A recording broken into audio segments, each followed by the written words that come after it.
Hey guys, my name is Thomas Brush, and I make indie games for a living. The reason I do it for a living, or one of the main reasons I do it for a living, is because of publishers like Z.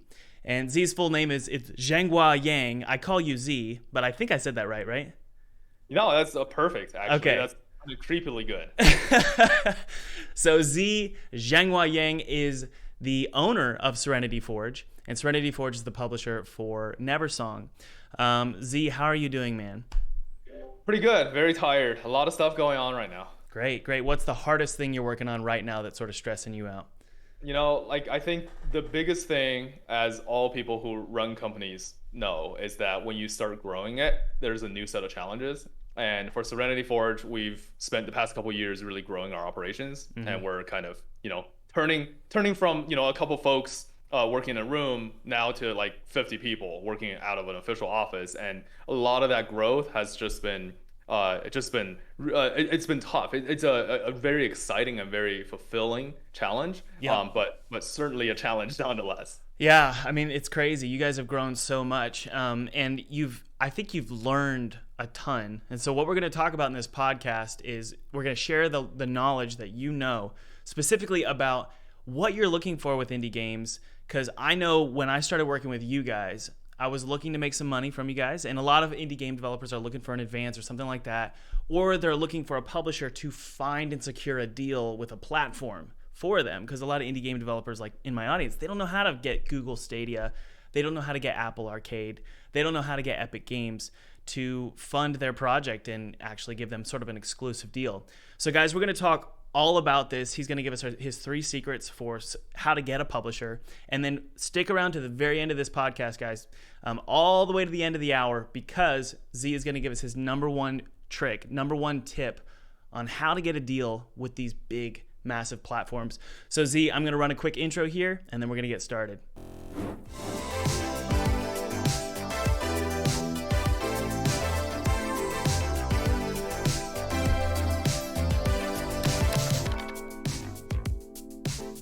And by the way, guys, I wanted to let you know that my brand new course, Easy 3D, is totally free right now. Click below to enroll for free, and you'll immediately be taken to the program where you're going to learn how to make your very first 3D game. And here's the best part. You're going to do it fast. And you really don't need to know anything about Unity or code or 3D modeling. It's really kind of easy, and it's totally free. Click below to make your very first 3D game. I can't wait to see you succeed. Okay, Z, the first thing I want to jump into here is, can you tell us a little bit about your story personally, but also building the company, building Serenity Forge? Because like I said at the beginning of this podcast, you guys worked with me on Neversong, and I mean, you guys made that thing blow up. It was amazing. So I want to kind of know how you got here, and what your studio is doing. Yeah, for sure. The story is out there, but a quick recap of how I got started is that um, when I was a kid growing up, I was a huge gamer, and to the point that I was spending a lot of my time gaming and really wasted away my health. When I was 18 years old, I ended up being diagnosed with a severe and a fatal illness that caused me to be hospitalized for 2 years. And during these 2 years, it was extremely difficult. I had to really change the way that I see the world. I had to go through chemotherapy, and ultimately, I just felt alone and abandoned. However, when I felt that way, what was there for me were video games. So I started playing all sorts of games that are, single player games like Chrono Trigger or Final Fantasy that made me feel like a hero. I'm going out there saving the world. I feel so good about myself. And then there's also multiplayer games where games like League of Legends, Warcraft, World of Warcraft, Minecraft. These games made me feel a lot more connected. I made all these friends around the world that made me feel like, oh, I actually do know people out there. I'm not alone out there. And these friends would, check in with me, make sure that I'm taking my medicine, making sure that I'm getting the proper amount of rest. And eventually, I even met a medical researcher through an online MMO that gave me really valuable advice and introduced me to hematologists that ended up, saving me. Um, and you know, eventually I was able to recover enough to go back to college, and I thought to myself, well, these games that I played, like World of Warcraft, these games are not meant to help me. But in the end, these games saved my life. Hmm. So what if I start making video games with intention to help other people? What kind of power can we unlock there? And that's when I started Serenity Forge. And interestingly enough, this is the moment when I was introduced to Coma. Hmm. When you were working on the game at that time. And Coma, for fans of Thomas, I'm sure you understand what kind of a game Coma was, and just kind of deeply emotional, the Hmm. narrative elements of that particular title and the styles that Thomas has, and that was hugely inspirational for me. Yeah. And I was able to take inspiration from that and continue to build upon it, and then eventually kept on working with other creatives. And one day, luckily, got introduced to Thomas himself, and then we started working together, and the rest is history. So, that's really kind of how all of this stuff started. And as time goes on, we're continuing to find opportunities to partner with amazing developers, and work with amazing partners to release video games that are meaningful, that are Hmm. very emotionally impactful, and we really want to create games that challenge the way that you think. So typically, the games you guys do release, I've thought about this, is you typically do like narrative games. You'll publish like narrative, story driven type games, right? Yeah, well, our games are very narrative driven. However, they don't need to be, like a strict, because when people say narrative games, they think about, oh, basically like a movie, but you press some Right. buttons once in a while, or oh, maybe a visual novel, which is basically a book with some, digital pictures. Yeah. The truth is, narrative can come from a variety of places. I mean, Hmm. take Neversong, for example. Neversong doesn't actually have a lot of text, but it is extremely narrative due Yeah. to the unique atmosphere, due to the just the style and the visceral audio, the music Yeah. that you've written. I think that's kind of our take on narrative. A narrative doesn't necessarily mean that it has a plot. A narrative doesn't necessarily mean that it has a lot of text or cinematographic, whatever shots or Yeah. whatever. I think ultimately it has to do with what kind of an emotion did it leave on you? What kind of an impact did it leave on you? Right. One of the ways that we measure our success as a company is after you're done playing a Serenity Forge, 10 years down the road, you're looking back at that game. What are you feeling? Like, how Mm. long and how much did you end up carrying this game for the rest of your life? That's Right. how we measure our success. Okay. Are you ever? Do you ever turn down? It's okay if you say no or yes. I'm just curious. Do you ever turn down a project because it doesn't fit the mantra of Serenity Forge? Oh, all the time. So to give you a glimpse of what we look at, we get a game pitched to us probably every hour or two, like What? all the time. We get so many games pitched to us. 99.9% of the games that we get pitched, we just won't be able to do. Yeah. Um, and when I say, turning down the games, yes, a lot of it was like, yeah, that's obviously not a fit if you're making like, a mobile puzzle game that's kind of like a pick up and play, Yeah. generally not a good fit for Sony Forge.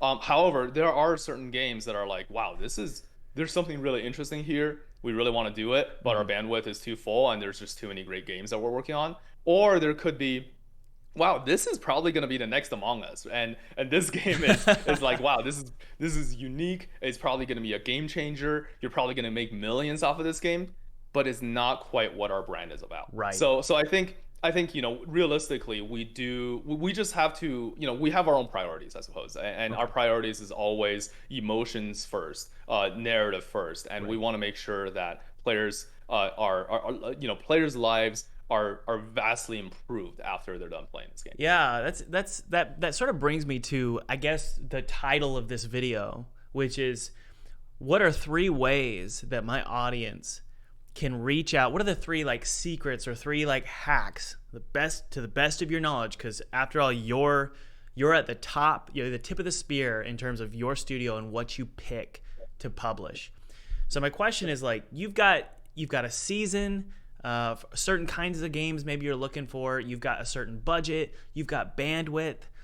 So you have all of these reasons to reject or approve a project. And by the way, just if everybody's curious, when a publisher accepts a project, what they do is, my audience, people like you guys making games, they'll send a vertical slice, they'll send a demo, they'll send a pitch deck to people like Z, and he'll decide whether he wants to fund the project, aka, guys, you can go full time before you even finish your game.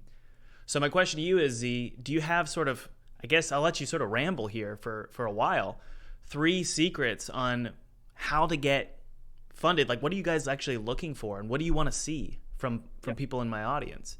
Yeah, I'll do you one better. I'll give you 3 secrets, general secrets, but I'll even give you 3 things that we look for in a pitch. All right, let's do it. Because the 3 things are very important. And it's almost like if you don't have it, it's almost impossible for us to reply to that email.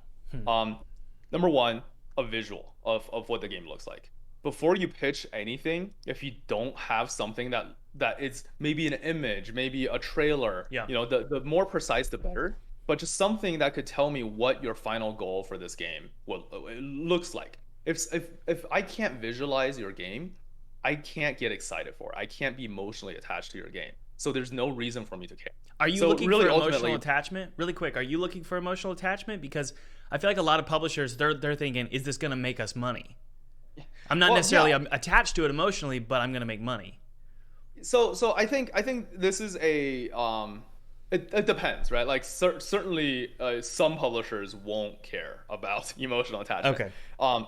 However, those are not the publishers that would be interested at this stage of game pitches anyway, right? Like you're probably talking about some mega corporation CFO who is looking at running numbers and looking at comps and seeing, oh, this game is kind of like Fall Guys and Among Us and Fortnite, so therefore, yes, this game will make money. I don't need to be emotionally attached. I only care about the numbers, right? Like those are the people you're talking about.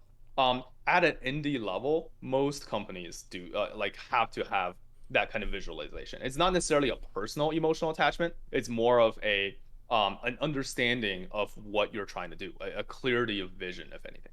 Yep. So with that, a visual is very, very important. That's number 1.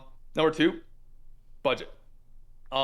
If you don't have your budget clearly stated within your initial pitch, there's always something, like even if you are a seasoned veteran, there's always kind of like just this kind of like inkling in the back of the publisher's head. It's like, what is this person up to, right? Like, are you trying to, like, first of all, is it that you don't know what your budget is, so that you're still trying to figure it out, so you're not even ready to pitch yet, but you already pitched it, so I guess you did it wrong?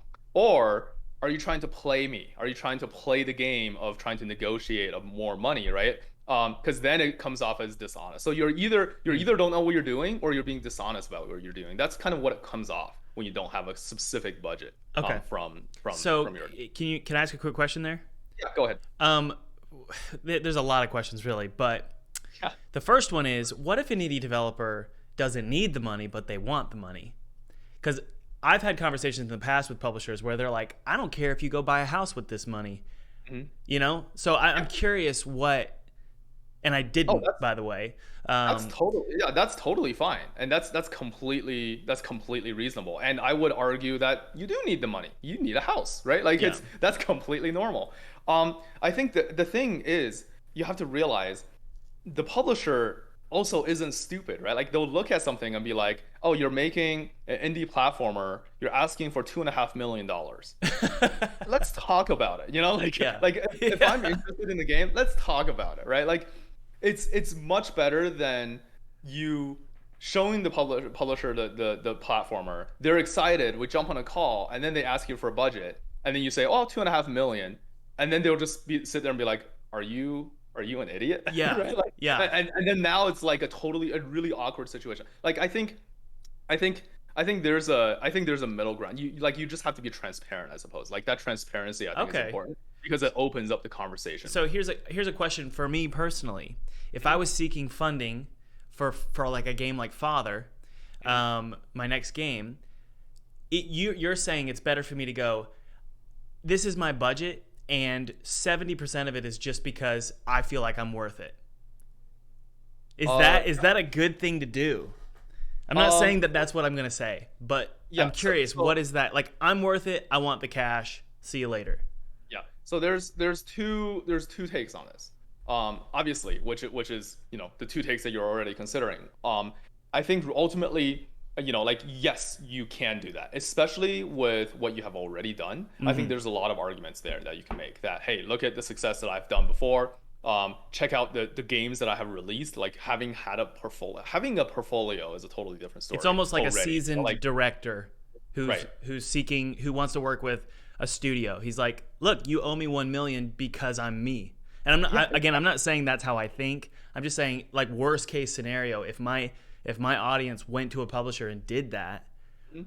if they were seasoned and they had 3 great games under their belt, like for example, Team Cherry, I feel like Team Cherry could go up Oh, yeah. to, I don't know, Curve Games is what they're called now. Not, they used to be Curve Digital, now they're Curve Games. They could go up to Curve and say, we want 10 million just because. Yeah, of course. Okay. Of course. I mean, look at it. Like J.J. Abrams is not gonna go to a film company and be like, "Oh, I want $10 million for this film, and let me tell you exactly how I'm gonna spend it on my own life. I really need an armchair. I've been missing it for a while, so that's part of the budget. Yeah. I like he's not gonna do that. He's gonna be like, "Oh, 5 million goes to me because I'm J.J. fucking Abrams, right?" Like it's yeah, like I think that's just how it kind of works. Yeah. When a game like Abzu gets signed, Abzu got signed so simply because they worked on Journey, and they don't need anything. They don't have to prove anything because they have already done so through the fact that they released a successful game. They had the spreadsheets to show for it. Everything is already there. They don't need to say a thing. All they have to do is sit there and say, "Well, I made Journey. Give me the money."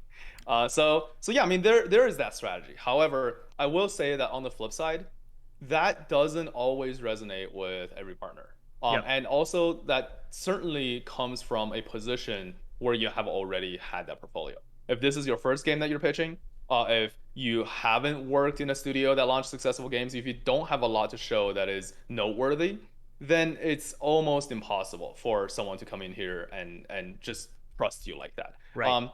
For example, there's a lot because of COVID. I mean, a lot of people are kind of leaving film to go into games, right? Because you can't shoot, and things get tough. Yep. So there's a lot of film people like flooding into the game industry, and these film directors have launched films and have sold them to Netflix and feel super successful, and then they would put together this budget, and go to these big publishers and pitch them, and they get rejected every time. Almost no film director, like you hear very little film directors actually successfully making it in the game industry. And the reason is because they're assuming that they can use their credentials to transfer into games, but that's not true at all. Yeah. And there's not a lot of strong overlap between the two industries. So so publishers have learned to not really kind of pursue that line of business. So even though they have released a lot of really good films, they're still waiting for them to actually make some good game breaks before they're able to sign bigger deals. Okay. So that budget, really quick, do we put that on our vertical slice, like on our pitch deck? Like let's say I sent y'all an email, or I send an email to Double Fine. Does the email say, here's my pitch deck, and then they click on the pitch deck, it takes them to a web page, and that has the budget breakdown on there, like a generic breakdown and a trailer? Is that how you propose it? I've seen that. That actually works really well. I've seen just a PDF, like with some links on there, with some pictures, and then some numbers. I've seen it just typed up in an email as well with some embedded images. I've seen it all. And yeah, I think all of that works. At the very least, just have that one number for the total budget and describe like what does that total budget account for? Like, did you account for marketing in there? Did you account for porting in there? And a lot of that stuff adds onto it. So from a publisher perspective, I would have to take a look. Oh, you have $300,000 there, Yep. and I have to then dig a little deeper. Like, does this include Nintendo Switch porting? Does this include PR and making a trailer? A lot of these things. Maybe you could say like, oh, I will be making the trailer myself, so you don't have to do it. So now I can okay, cool. We can kind of cut a little bit more cost from our end. And then that's how we're able to at least start the conversation.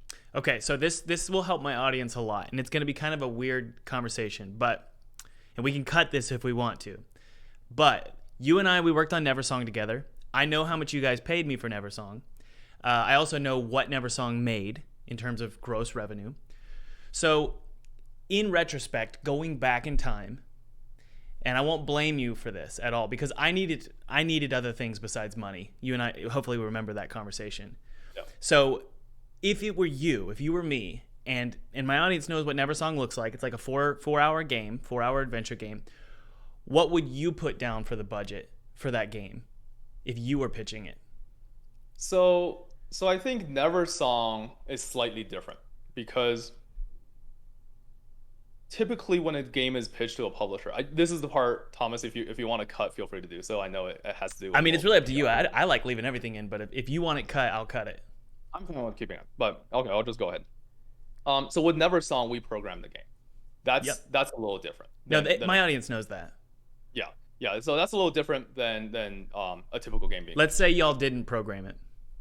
Then that would be a completely different story because the budget is also very different, right? Because the amount of time and money that you spent on making this game is actually not the total amount of money that was spent making this game. Right. So because if you're gonna account for all of Eric's time, all of me and Kevin's time, like doing the biz dev stuff and like does any kind of design back and forth, a lot of that stuff is gonna essentially all shift into the game budget, Yep. and it would be a much larger number. So it's like minimum $500,000 to $1 million. I wouldn't go that far, I don't think, but Okay. but like it would definitely be a six-figure number.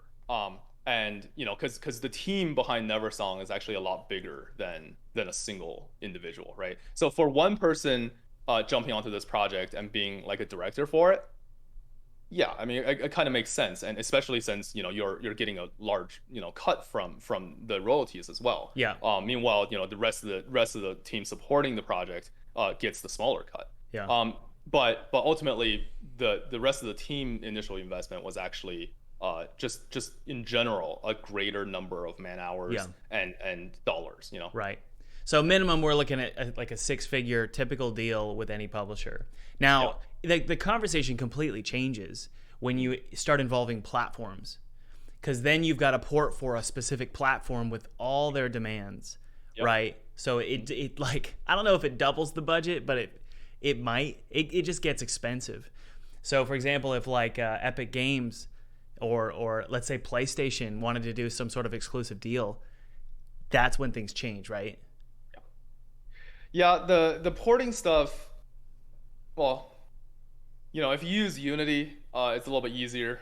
It really kind of depends on the technology. Yeah. But the console exclusive stuff, that's the tougher conversation because it's really confusing waters to navigate, and I don't even know how to talk about it because it's kind of confusing. Yeah. But ultimately, I think the number one advice that I have for platforms, and this is the same advice that these platforms would actually give us when we talk to them, is that if you as a developer make a certain game, make your game that like that particular platform first, if you're making a game that is just a Switch first title that really uses all of the Switch's functionalities, or a PS5 title where uses the motion controls, the haptics, the adaptive triggers, 3D sound, or if you're making it for an Xbox exclusive title, if you're just thinking about the audience for that platform and you're thinking about the functionalities of that platform as your number one goal for your game, then generally you're seeing a lot more favorable for that one platform, because they're able to identify, they see so many games, they see hundreds of games every day being pitched to them, so they're able to identify that as something that's very interesting. Yeah. However, regardless, you're gonna have to have their email first, and you're gonna have to have a relationship first. And it's just a lot easier to strike up those deals when it's you're being represented by someone who have known them for years and grab lunch every couple months with each other. So you're still kind of, regardless whether or not your game is perfectly made for the Nintendo Switch, you're still going to be competing for those personal relationships. Okay. Cool. So we got budget. Imagery was the first one. Budget's the second one. Yeah. So the third one that I would give is the build, which is it's pretty straightforward. I think this one is probably a little bit looser than the other two, because not every game really requires a hands-on feel until for it to sound good. I'll actually be honest, for Serenity Forge, because our games are so narrative driven, the build is probably the least important. Meanwhile, if you talk to any other publisher, the build is probably always number one. Wow. The reason is because we have a strong imagination for narrative. So when we look at a pitch deck, when we look at the imagery and then look at the budget, we're able to kind of imagine, okay, how does this game, what kind of a story is this game telling without having to actually play the build.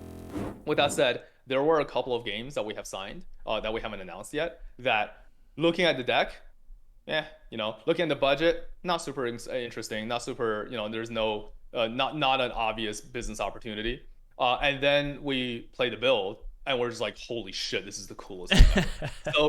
So, I yes, I'm saying that is the least important, but it's still important. So Right. definitely make sure that if you're able to include a build, especially if it's a game that is mechanics driven, definitely include a build, or else, you can sit down and talk about Celeste all day until you Yep.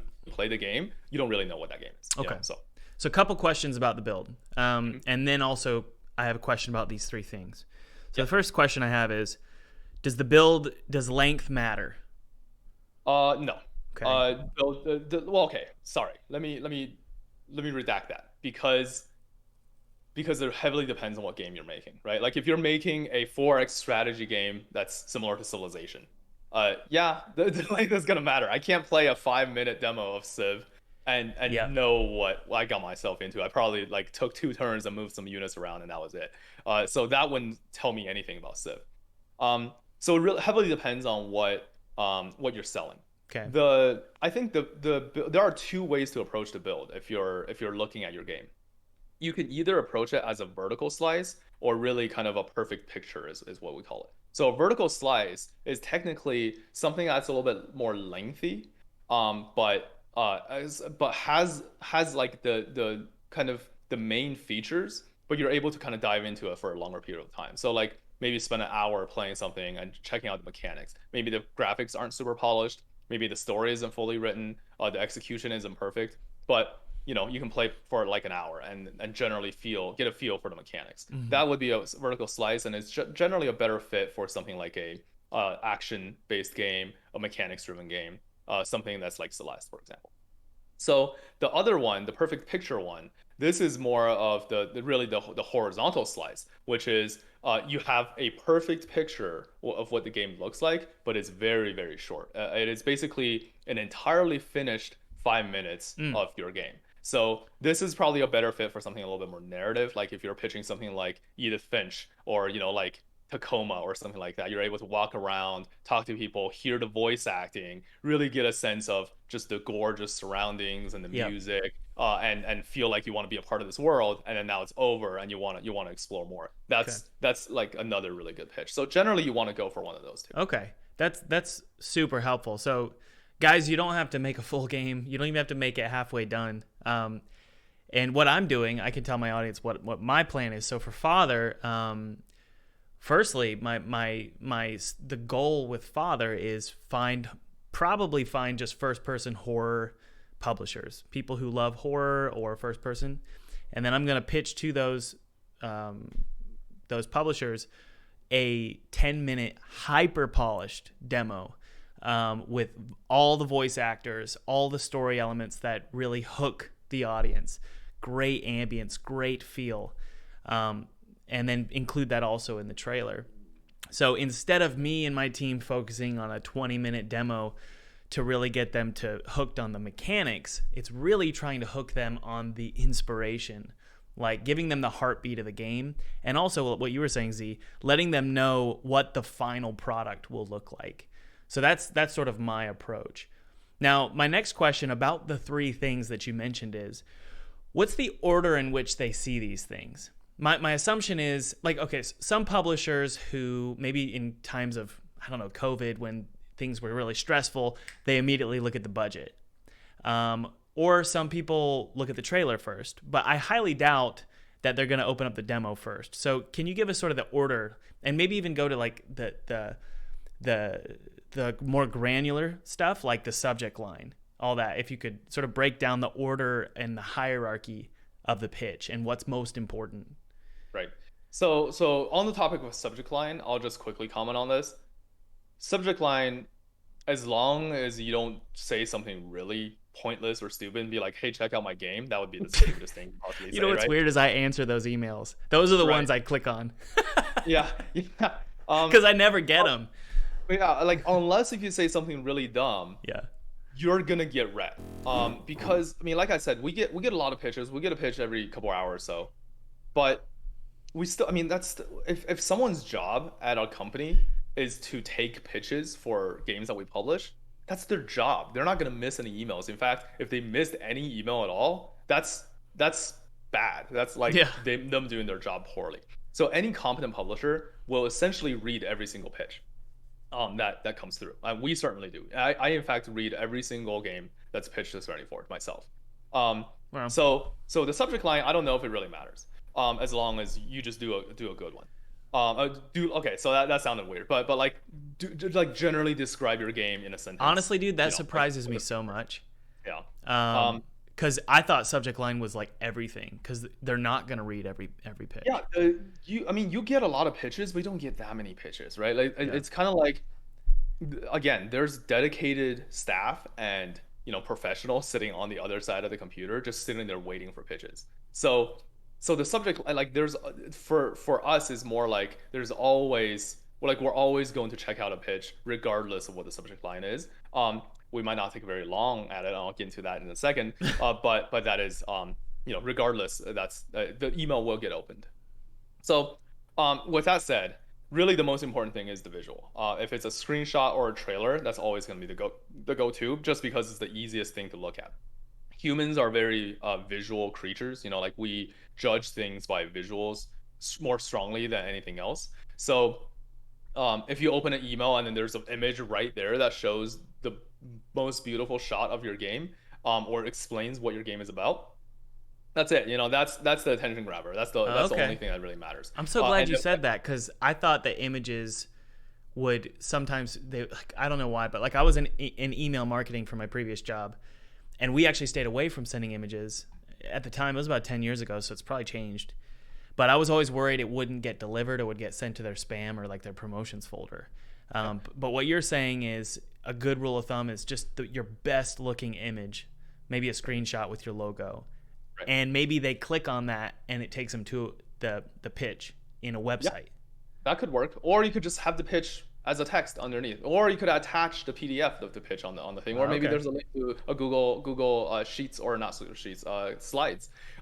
There's a lot of different ways you can do it, but that image at the top, it really matters. And to answer your concern, Thomas, you're right in a email marketing capacity, because the person who is on the other side of the computer didn't want your email, so you're kind of Yeah. forcing them to read your marketing message, right? Meanwhile, you have to realize publishers are hungry for games. We're always looking for games to take on as a company.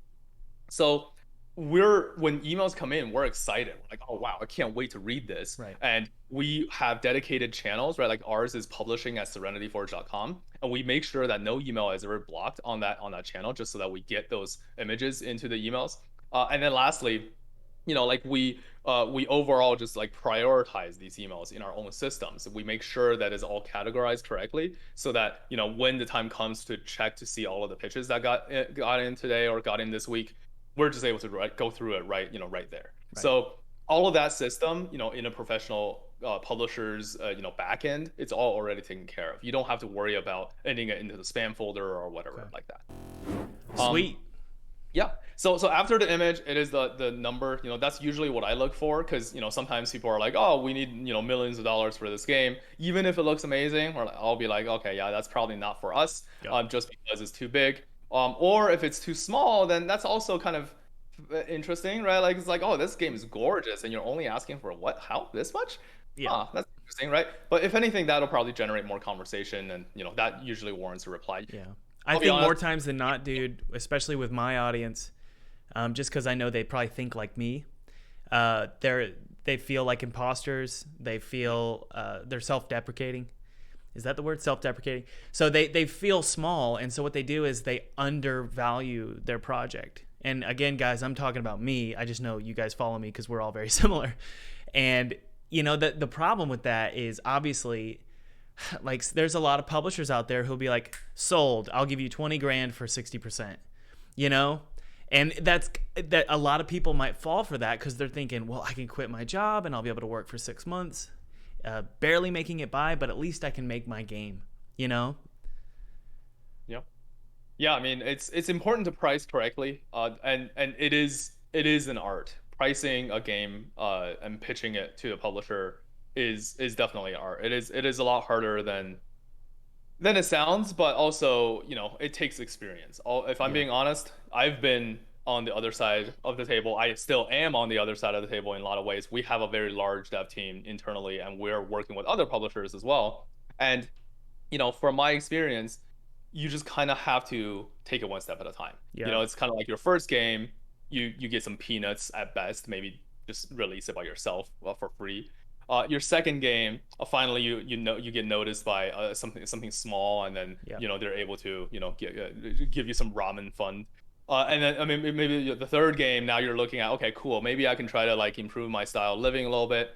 By your next couple games, now you're you're the director, you're the Yeah. creative, you're an auteur that's able to go out there, do the thing, and actually generate profitable, a strong value, not only for yourself, your family, and also for the publishing partner. And they're able to now trust you and just throw you money because they know they'll be able to make that money Yeah. back. So it really is kind of a step-by-step process. You can't get there overnight. Rome isn't built in a day. Yeah. So it's just a matter of knowing where you are on your career path and being realistic about what your needs are as well. Yeah. I mean, I'll tell my audience, guys, I got screwed over the first time I worked with a publisher. And screwed over is probably not the right word because it wasn't illegal, but that's the thing, is it doesn't have to be illegal for it to be awful. And a lot of publishers will screw you over. And like for me, we didn't have a schedule with the first deal I ever signed. There was no schedule, and there was like not even a projected deadline. And so I had to buy that game back, and it was a big pain. So I just want to encourage my audience, like you were saying, Z, you've got to take it one step at a time, and get as much resources as you can. And this channel is one of them. But ultimately, it takes time to figure out exactly what you should price your game at, and I'm still figuring that out because sometimes I'm like, is this $1 million game, or is this $100,000 game, or is this a $60,000 game? Like, I have no idea. And so what I've learned to do is reach out to the people who I've worked with in the past. So reach out to you on Discord, reach out to Kevin, who's one of your business partners. Reach out to the CEO at Armor Games and say, hey man, what do you think about the budget of this game? So it's just about building obviously a thick skin, but also building up experience, like actual experience and knowledge about how to price out your game. And it's really hard to know. And also another question I have is how do they know if they're reaching out to a publisher that makes massive big budget games, or they're reaching out to a publisher that does smaller games? Like, do you feel like my audience should only reach out to certain publishers that are within their budget in their head, or should they reach out to all of them? So I have a complicated answer here, and this is actually one of the advice that really I wanted to share. So I'm glad that you brought it up. Definitely recognize the fact that every publisher has their own business criteria. Like I mentioned earlier, Serenity Forge is about doing meaningful, values-driven, emotionally impactful games. So, know that. However, it doesn't mean that you shouldn't pitch the game as well. I think the trick here is really to be realistic about it, understand what they're looking for, and also shape your pitch to fit what that publisher would be looking for. Kind of like how when you're applying for a job, like you have a certain number of skills. You have a few different jobs that you would be happy with. You have some jobs that are your dream jobs, but you're going to be shotgun blasting your resume to a few different places, different positions, and you're going to have probably rewrite your cover letter, your objective on your resume every single time, Right. or rather, you're supposed to. And when you do that, you'll be like, oh, I'm really excited for marketing specialist 2 at this company because my marketing background is very strong. I have a strong passion for it. And then for another one, it's like, oh, I really want to do operations manager 3 because I really care about operations. Like, you want to change it up a little bit. So do the same thing also for when you're pitching games. And it's not a lie. What you're saying is, I will craft this game to your benefit.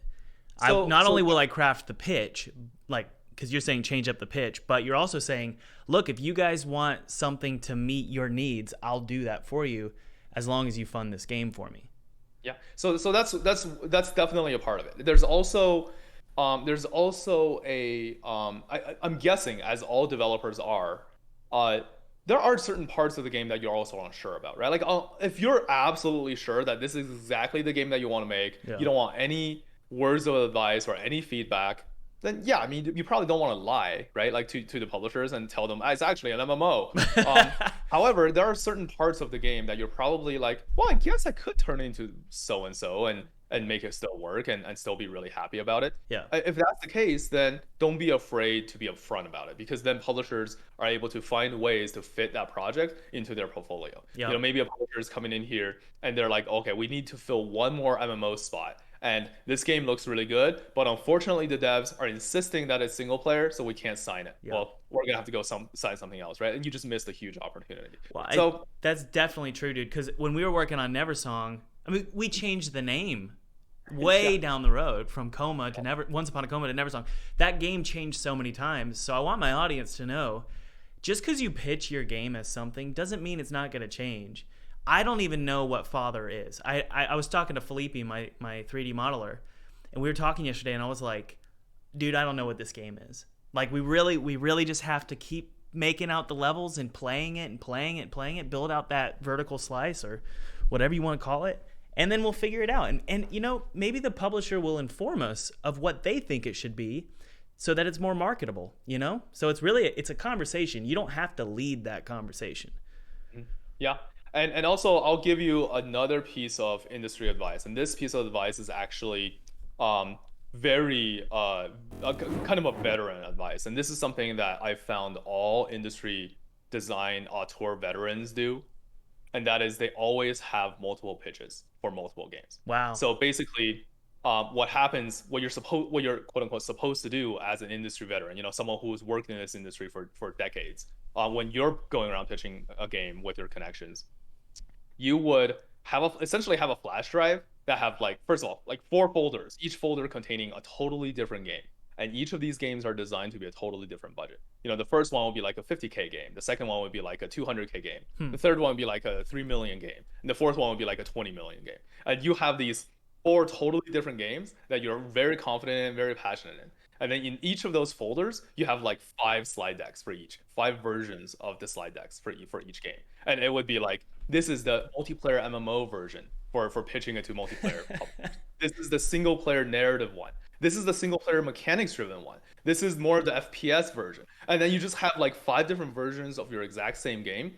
And you never let anyone know. Based on which publisher you're pitching to, you bring out that one, like, okay, they are the $2 million publisher. That's about the range that we're looking to publish. Yeah. And they're focused on the FPSs. So I'm going to grab the FPS version of my 2 million game. Yeah. And you pick one.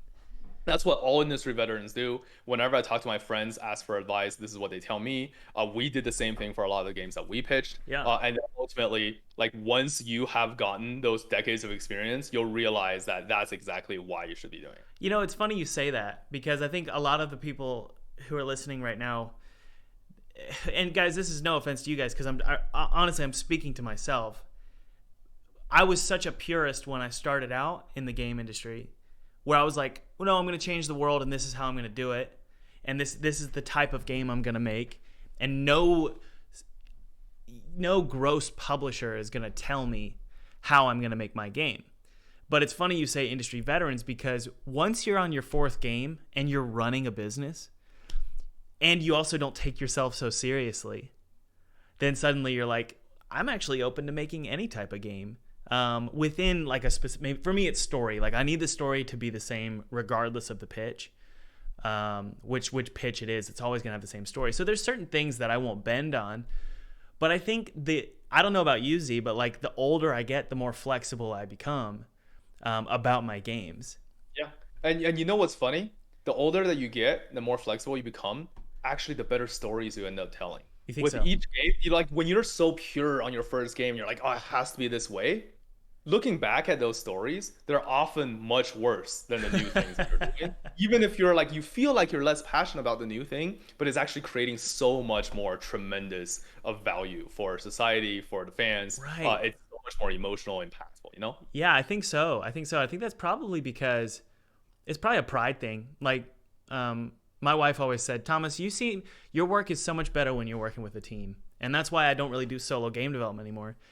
I think that ultimately, like, a story might make sense to me, but once you introduce it to a team or a publisher, they can come in and, I don't like the recent Star Wars series, Star Wars trilogy. I think is garbage.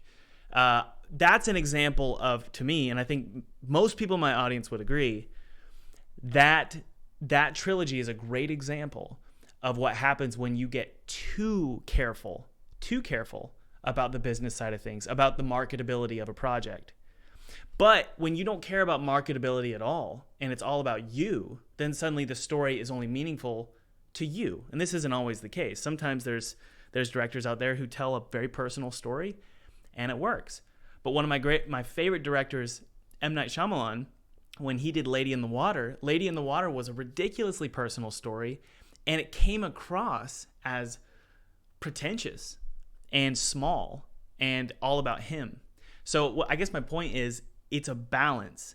And the older you get, the more you figure out how to balance profitability, marketability with being pure and telling the story from your heart, you know? Mhm. Yeah. And honestly, I think Thomas is really cool that you specifically is bringing this topic up because I think you're actually a really good example of an auteur who is stuck kind of between those two, right? Like Yep. the two of us know each other very well Right. Yeah. on a personal level. Something that I've always observed about your personality is that you have very, very strong creative vision. The games that you create are extremely atmospheric, very visceral, and very emotional. But then at the end of the day, whenever we talk, you're always like, well, will this sell? What does this mean? Like, how is the market going to respond? Will my fans like it? Will people spend money on it? Like Yep. a lot of these questions are not what auteurs generally ask, right? Like it's you are such a great combination of these two because you're always thinking both sides of the story. You're able to Yeah. be holistic about that product. I I appreciate think that. I think you're pinpointing a lot of the issues with just entertainment, not just video games, entertainment in general, where it feels like you can only do one or the other. Yeah. But honestly, I think you yourself is the definitive proof that that's not necessarily true. You Yep. can find a good balance. You can find a healthy way to retain your creative integrity and still be able to make a really healthy and happy living off of Yeah. it. So, yeah, I mean, don't be afraid to experiment with your own kind of business mentality as well. Yeah. I think that's great, dude. So we've gone through a ton of tips here, ton of tricks. I think we definitely followed through on the promise of 3 secrets to getting your game funded. Could you give me like just a quick, I think maybe for the next 4 minutes here, quickly, like what games, I kind of want to maybe bring in just another secret or two. Like, what games get a good amount of funding? Like, what makes them special as opposed to other games that don't get funded? What are those Right. secrets? I have a fundamental creative suggestion actually. And this is something that I've observed over the years, which is why I'm fairly confident in making this suggestion. And that is at the inception of your game idea and really like what gets funded, I'm trying to answer this question. What gets funded is usually stuff that is new and hasn't been done before. Hmm. With strategies that have proven to work, which is, kind of polar Weird. opposites of the spectrum. Like you have to have something to prove that it works, but you also have to do something new that no one's done before. So, for example, if you go and make something that is like Hollow Knight, well, Hollow Knight has already made Hollow Knight. Yeah. You don't need to go make Hollow Knight again because it's already out. So publishers will see that and be like, oh, great, it's just a Hollow Knight ripoff, whatever, it's already done. On the flip side, you do something super weird as this big, Pong game on a projector in downtown LA, and a group of 50 people can play it. You look at it and it's like, well, that's not a game. Like it's too Yeah. new, it's too weird. I can't fund this. This is not a product, right? Too different. So now publishers won't touch that either. You have to find something kind of in between the two. My number one suggestion for that type of creativity is always don't be inspired by other video games. I actually think Hmm. there's a really big problem with game developers starting game projects because they played a game that really inspired them, so they want to make that again. Or if they played something that made them feel like, oh, I could have done this better, or I would have done this differently, Yep. and then they go and do a different version of some existing game. I think that's the most dangerous way to start a game project Hmm. because Because, well, first of all, someone has already done that game, so whatever you're doing is only a derivative or a washed down version of the original vision. Right. And usually these games are very good games. I think, not to pinpoint any particular project, a game like Limbo, for example, like really kickstarted Limbo and Braid, really kickstarted this 2D puzzle platformer kind of indie space Oh, for that sure, dude. essentially for the past 15 years, it feels like the indie space was kind of like stuck in that 2D puzzle Dude, I platformer realm. participated in that. Like, how could you Right. not? I mean, those games were so inspiring, but like, absolutely, everybody did. Yeah, but ultimately, I think if you look at a game like Neversong, what made Neversong special? I Yeah. don't think Neversong was special because it was 2D. I don't think Neversong was special because it was a puzzle platformer. Right. I think Neversong was special because you put yourself into it. You Yeah. put the atmosphere into it, you put the mood into it, and it's totally unique, and no one has done something just like Neversong before. Yeah. 2D puzzle platforming elements of Neversong is nothing new. There's nothing new in there that is special to the game. Let me let me But offer what, up my, if you don't mind, my. I don't know if I fully agree with you because I'm saving my own skin here because Father is clearly inspired by a lot of games. So maybe that's my pride coming in. But my thought process is this. Maybe a way of interpreting what you're saying. Maybe tell me what you think here. Is if you're inspired by something, all the things that you have a weakness in keep the inspiration. But the areas where you have your own unique vision and forte, that's the twist that inspiration needs, yeah. right? So here's a great example: Hollow Knight. Hollow Knight it's a classic Metroidvania game, right? But it's got a very unique spin, and that spin is directly correlated to the artists and the musicians. So the forte of that game is what makes it unique, but the foundation of it is it's inspired by classic Metroidvania games, right? Yeah, I mean, I think there's more to it. Like I think I absolutely agree with everything that you said. And like I mentioned, I mean, and you brought up Father as well. I'm willing to bet. I haven't played the game yet, but I'm willing to bet that what makes Father unique is not because it plays like Quake, right? Right. Like Right. I think because if what makes Father unique is because it plays like Quake, then people will just go buy Quake. That's right. That's Like right. because Quake already did what makes Quake Yeah. good. I think I think a really good example that always inspires me is when Miyamoto was interviewed and they asked him what inspired you to create Zelda, which is one of the greatest video game franchises of all time. Right.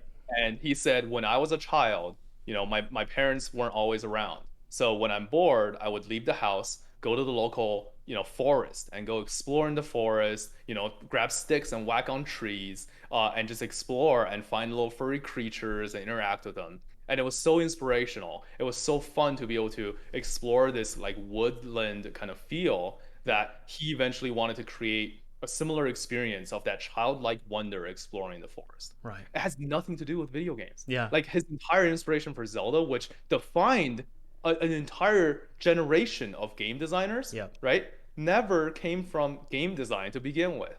So I Yeah. think I think that's the kind of mindset we have to be in. If you want to make a game that is truly unique and becomes the quote unquote next thing, you gotta have to go somewhere else. Because if you're inspired by someone by a game, then you're already kind of behind the curve because that Yeah. person has already released that game and is already working on something else. I think It's such a hard conversation, though, Z. I'm not gonna disagree with you. I think you're totally right. The problem there is that most people, including me, like I appreciate you saying I have vision, but even me, I don't have everything I need. Like the seed that I have for a video game, the inspiration, it's not enough. Like I have to get some sort of scaffolding. So for me, the way I treat game dev is I treat it like I find a template and then I strip that template down to its necessary elements and then I skin it with Thomas Brush isms. yeah. So atmosphere, music, story. But like the scaffolding, for example, the scaffolding for Neversong is like side scroller Zelda, right? That's kind of the scaffolding for that game. I wouldn't be able to come up with just bare like scaffolding completely alone. I have to find something out there because my brain doesn't work that way. I'm not a game designer. Yeah. And I would argue that that's exactly kind of what I'm talking about Okay. for nowadays, right? Like, I would like to compare your approach to game design similarly to another really great company that I deeply admire, Supergiant Games. Um, I think Hades recently became a really big thing and Mm-hmm. everyone's talking about it. If you take a closer look at Hades, Hades literally did nothing new, which is hilarious, right? Like the isometric, action gameplay was done by games like Diablo decades ago. The roguelike nature of the game is it's like, well, not only is it Diablo, but also Binding of Isaac. A lot of these games have been doing roguelikes again from decades ago. And then you look at the dating sim elements, which is, well, very traditional. Hmm. Even before really gaming was happening, there's choose your own adventure books, very much inspired by that. And then lastly, Greek mythology. Hell, that was thousands of years ago. There's nothing Yeah. new about the Yeah. story either. These characters have existed longer than America did. So if you think about it, it's almost like Supergiant Games invented nothing, and they brought four very distinct things, which also have been brought together before. And the only new thing that they did was to inject their culture, inject what Supergiant Games does, Hmm. like their version of the Atmos games, like Yeah. the culture, and putting it into the game. And they decided they're just gonna make a perfect video game, and then they did, and then now it became the best game, one of the best games of all time. Everyone loves it, even though if you dissect the individual elements, none of it was unique at all. Right. Right. So I think that's a really good example. It kind of follows what you were saying. Don't feel like you have to reinvent the wheel just to create something unique. Right. Clearly, you're able to be inspired in multiple different ways. Find what drives you. For you, Thomas, you're driven by atmosphere, you're driven by narrative, you're driven by art, you're Yeah. driven by audio, right? Like these are the things you care about. Maybe it doesn't really matter if you're taking a mechanic that's already been done, because it's been tried and true. Yeah. It's something that you can rely on, and that's just a tool for you to really achieve the narrative that you actually want to tell. Yeah. Yeah. I think I'm thinking back to your original point now that I've heard what you've said here. Thinking back to your original point, I think what you're thinking of is you probably get pitches all the time where it's like there's no like it's funny. This game is so inspired by Limbo that there's no inspiration, right? It's like it's kind of a weird way to put it, but that if something is so and you probably get these pitches all the time. If something is so inspired by something else, there's nothing here, right? Mm-hmm. Whereas what I think we've agreed on here is for my audience, they really need to inject themselves into a project because ultimately what's going to make a project unique is your personality and your lived experience. And it's okay to keep the scaffolding of a game you like, but dress it in your own personality. And sometimes people like my team members that I work with, they're brilliant game designers and they have some really cool ideas. And if that's your forte, then that's actually your personality you inject into your game, which is you're a really good puzzle designer. You're a really good, you're really good at making mechanics, right? And your game is mechanics driven. That's injecting your personality. It doesn't mean you have to make a moody game or an artsy game. That's my forte, Yeah. Well, I think that that is really, really good advice. I think it's also really, really hard to follow because it means you gotta really be brave, and stick your neck out there and be yourself, and that's tough. Yeah, for sure. Okay, well, I think, dude, this is such a great podcast. This is one of my favorite ones. I think I've learned a ton. The last thing I want to cover here is, this was the last thing I wanted to cover was what was your number one secret to landing a deal? And I know you guys have landed a lot of deals with platforms. And guys, the difference between a publisher and a platform is a publisher is going to help you get a deal with a platform. They don't have to, but it's very, very helpful, right? So for example, Serenity Forge and I worked together and we got a deal with Apple Arcade. So if you could think of like the number one tip for developers to secure a big deal with a platform like Apple Arcade, Epic Games, or Stadia, or PlayStation or Xbox, what is that number one tip? Yeah, the number one tip, and I'll let me dive into some context on why I would say this. Um, like I said earlier in the podcast, these platforms are run by humans, just like how publishers are run by humans. And humans, in order to do business, you just have to have that personal trust with people. They're not robots. It's not a software that's looking through your games and analyzing whether or not they should sign it. It's always a person that's looking at it. So ultimately what happens is that deals are just signed through relationships. And that's why it's always really important to work with a publisher, because publishers have been working with these platforms for years. And they, like I mentioned, it's like, we would grab lunch with all of our platform partners and, executives from the different companies at every game convention, every time we travel. The other day, MLB, the baseball game was in Denver, and Xbox reached out and was like, "Hey, you want to hang out while we're out here, I because love that. we're in town for the game." Yeah. And we drove down and hung out, and this is just like what people do as a publisher, and then and we enjoy it because at the end of the day we really are friends. Like we enjoy actually spending time with each other. So when it comes to signing these deals, what ends up happening is that yes, the relationship is very critical. There's also just a lot of talk and understanding of what they're really looking for. If you look at a brand like Apple Arcade or Epic, you look at their platform, you're like, what does Apple stand for, or what does Epic stand for? It's gonna be really hard for anyone to answer that. Like if you open up Epic Game Store and be like, what do they stand for? No one knows. Like there's Fortnite that's on here, and there's a couple of indie games, and Yeah. there's like free AAA game going on right now, right? Like you don't really know what they're looking for. There's no way for you to decipher it. However, in my position, I just met with Epic this Monday, and I asked them, "What are you guys looking for?" And they're like, "Oh yeah, we're looking for this and this and this." So And they now know all what of they a sudden, want. right, and then now all of a sudden we're like, "Okay, cool. Let me look through our catalog and see what games we have right now that would be a good fit for what you're looking for." And before you know it, we're starting to look at term sheets, we're starting to negotiate deals, and then there it is, right? So I think if you don't have that person that's almost on the inside to vouch for you, to look for opportunities for you, to be like your eyes and ears to try to seek out those opportunities, you're just always going to operate blindly.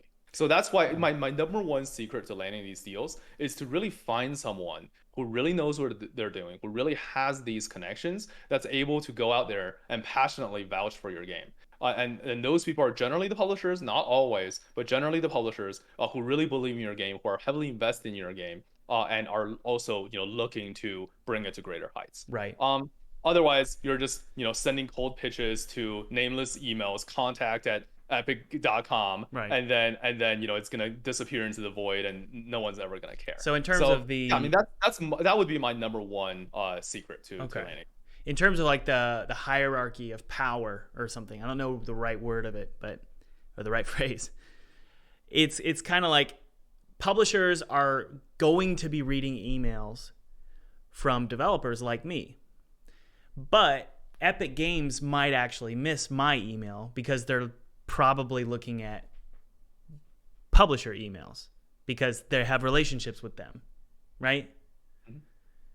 Yeah. Oh, yeah. Absolutely. I mean, Okay. I send emails all the time to executives at all these platforms that we're talking to, Okay. and they would respond within the day. Meanwhile, a developer sending an email to these platforms, first of all, you don't know what the email is, right? And even if you do, it'll end up in a spam folder, or you get blocked because they don't know who you are and you're probably just a scammer, right? Yep. So a lot of these things are just, you just have to have that relationship first. Yep. Yep. Well, that's actually, I was thinking about this last question. I was like, how's he going to answer that? But that's a huge, I think that is the number one secret. And Yeah. it worked for me.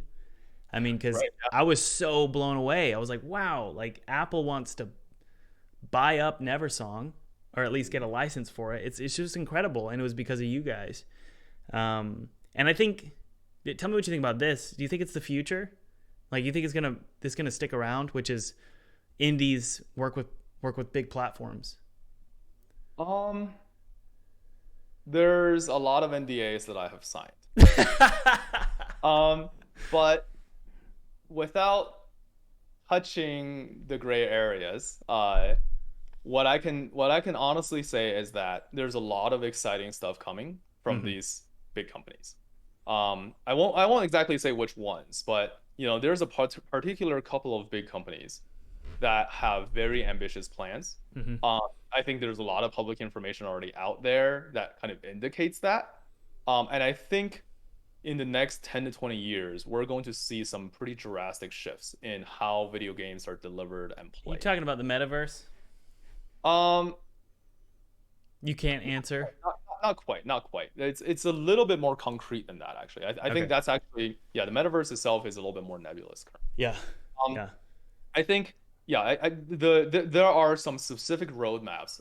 Really, all of these big companies have very specific roadmaps on where they want to be in the next 20 years and how they plan on taking over the industry. And I think in the next, a couple decades, we're really going to see a lot of this war take place within the industry to Yeah. see what's going to happen. Okay. And as a developer, I think really the best advice I can give you is to keep an open mind, be flexible, but don't be afraid to stick to your guns, Yeah. right? Just like how when free to play first came out, a lot of people are like, this is gonna ruin the game industry. Maybe not Mm-mm. necessarily true. There's gonna be a lot of things that will continue to come out. VR, AR, right? Like there's a lot of technologies that will continue to come out. Yeah. So I think it's good to be adaptable, but it's also good to stick your guns on what you believe in and doing the thing that makes yourself the most comfortable. Okay. Okay. Well, I think that is our conversation, Z. Yeah, That was awesome. that was awesome. That was so like this is one of my favorites. I learned a lot. Um, well, guys, thanks for listening. Z, thank you for your time. Is there anything? Where can people find out more about you? Obviously, I'll leave a link in the description. But where can people find out more about you guys and you? Yeah, of course. I think the easiest way to find information about us, serenityforge.com, just our website. We're very active on Twitter, just at Serenity Forge if you want to reach out and say anything. You can reach out to me directly on Twitter as well, at Zhenghua Yang, my full name. And then we're also on all the different socials. Generally pretty easy to get a hold of. We have a pretty active marketing and PR team. Lastly, if you're looking to pitch us games or if you're looking to just collaborate with us, reach out to us through if you're pitching a game, publishing at serenityforge.com, or if you're looking to collaborate in any other way, contact at serenityforge.com. Sweet. All right, guys, thanks for listening. Leave a comment below about your thoughts, any questions you have, and take it easy. I'll talk to you later, Z. Cheers. All right, thank you for having me. Yep.